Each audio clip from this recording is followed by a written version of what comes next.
Poznati influenceri zarađuju mnogo novca. Voze skupocjene auta i žive lagodan život, najviše zahvaljujući dobrim sponzorstvima. Mnogi od gledaoca bi željeli da zamijene svoja mjesta sa nekim od njih, baš zbog te financijske neovisnosti. Jedan od onih koji žive lagodan život jeste i Goldenito. Iskreno, svojim dugogodišnjim radom još od ranog djetinjstva zaslužio je sav uspjeh koji ima.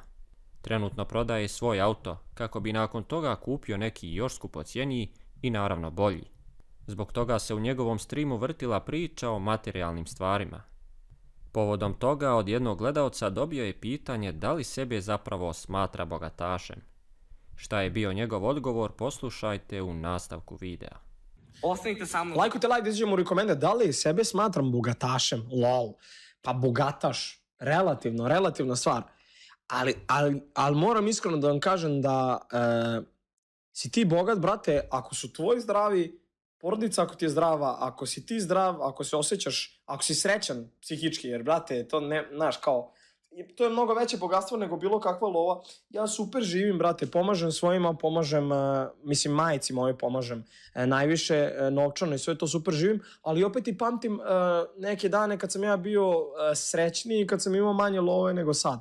Tako da, brate, mislim da kao pare ti donose slobodu, ali ne mora nužno da znači da si ti, ako imaš love, ako dobro živiš, da si bogataš, jer mislim da je, brate, bogatstvo zapravo u tim nekim stvarima koje ti ne možeš da kupiš parama, brate, znaš. Da budeš srećan, u trenutku da budeš srećan, da su tvoji zdravi, da si ti zdravi i to je stvarno najbitnija stvar.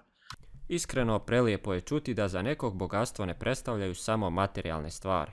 Koliko god nas neka stvar kupljena novce može obradovati i usrećiti, ukoliko nemamo dobro posložen život u nekim drugim sferama, vrlo vjerovatno ćemo se osjećati nesretno i prazno.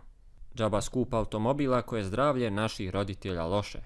Džaba skup sat ukoliko nemamo pravu osobu kraj sebe i tako dalje. Koliko god nam materijalne stvari činile život ljepšim, nikada nisu garancija da ćemo biti i sretni. Trudite se i radite, ali ne dozvolite da vam materijalno uvijek bude na prvom mjestu. Da ne bih dalje tupio, ovdje završavam ovu reportažu. Do sljedećeg gledanja imate pozdrav od Nedatora. Ćao.